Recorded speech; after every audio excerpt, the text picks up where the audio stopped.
মেয়েকে বিয়ে দিতে পারবে তার ছেলের কাছে, সেরকম মেয়ে পছন্দ ছিল।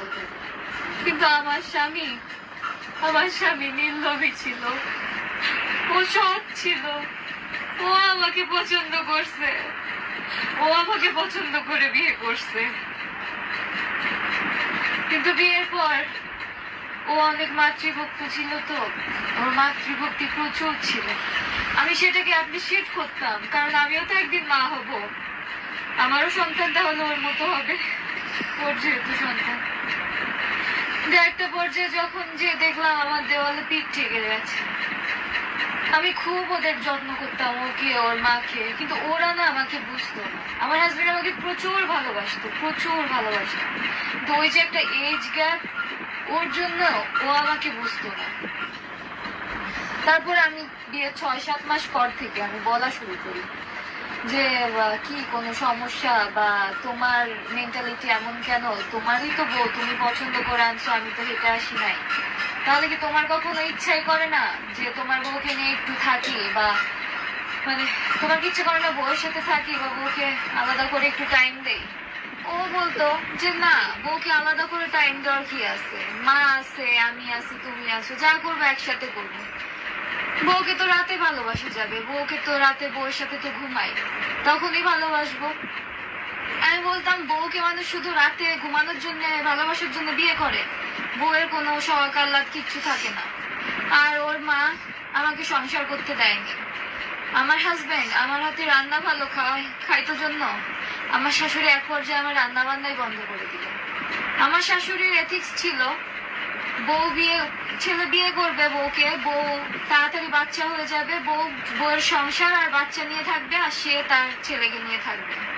আমার শাশুড়ি, আমার জামাই, মানে আমার হাজবেন্ডের এই যে 35 বছর বয়স, ওকে স্টিল, ও যেদিন মারা গেল 7ই মে, ওই দিন সকালেও ওর মা ওকে খাওয়া হইতেছে। এই 2.5 বছরে আমি দেখতেছি ওর মা ওকে শুধু প্যাম্পার করে যাচ্ছে, যে লাইক একটা বাচ্চা ছেলেকে যেভাবে তার মা প্যাম্পার করে, ঠিক সেভাবে প্রত্যেকটা ক্ষেত্রে। ও কি পোশাক পরবে, ও কি পোশাক কিনবে, ও কোনটা পরে অফিসে যাবে না যাবে, ও কখন কি খাবে, কখন ঘুমাবে, কখন ঘুম থেকে উঠবে, সবটা ওর মার কন্ট্রোলে। আর আমার হাজবেন্ড সেটা মেনে নিত। তো আমার একটা পর্যায়ে যে মনে হলো এটা তো খুব টক্সিক, কারণ আমি তো ওর ওয়াইফ, আমার তো নিজস্ব একটা, মানে আমি এমন একটা কিছুতে ভুগতেছিলাম যে আমার আইডেন্টিটি ক্রাইসিসে আমি ভুগতেছিলাম। আমি আমার অস্তিত্ব খুঁজে পাচ্ছিলাম না ওদের মাঝখানে। ওরা দুইজনে কথা বলতো, মা ছেলে, আমি যখনই ওদের মাঝে যেতাম ওরা স্টপ হয়ে যেত। এটা কেমন ব্যবহার? আমি তো ওর ওয়াইফ, ঘরের মধ্যে আমরা মাত্র 3টা মানুষ ছিলাম।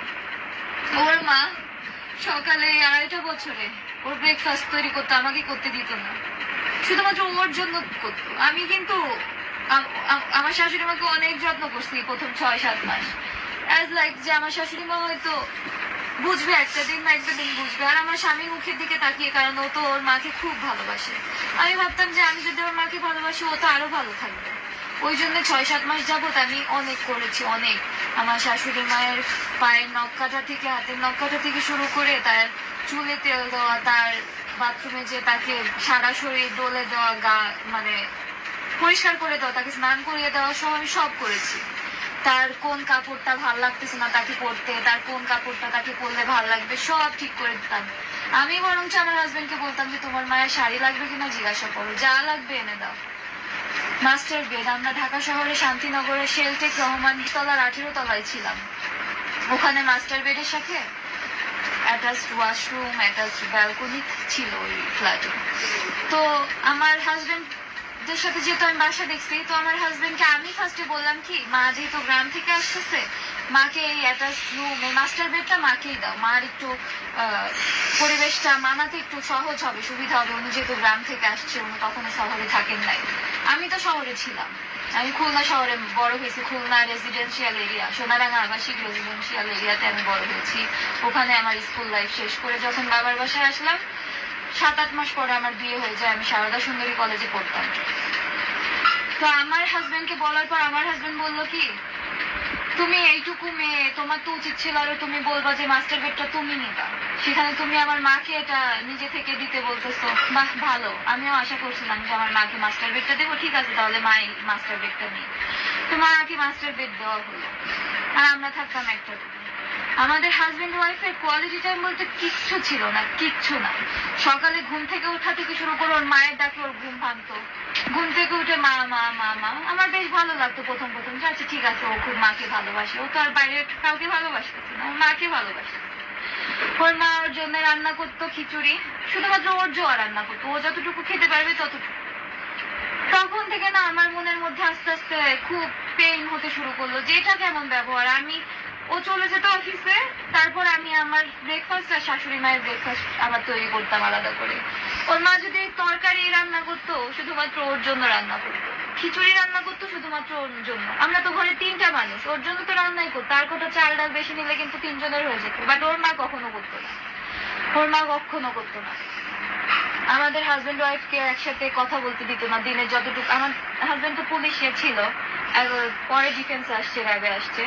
তো আমার শাশুড়ি মা, আমার হাজবেন্ড দিনের মধ্যে যতটুকু টাইম বাসায় থাকার সুযোগ পাইতো, আমার শাশুড়ি মায়ের সাথে আমার হাজবেন্ড থাকতো। আমি কিছু মনে করতাম না, ভাবতাম যে ওর মা আসছে গ্রাম থেকে, ও তো ওর মাকেও তো পায় নাই, সংসার কেবল শুরু করছি, ঠিক আছে হয়তো একদিন না একদিন ঠিক হয়ে যাবে। কিন্তু এই একদিন না দিনের পর দিন হতেই থাকলো, আমার হাজবেন্ডের মধ্যে আর কোনো পরিবর্তন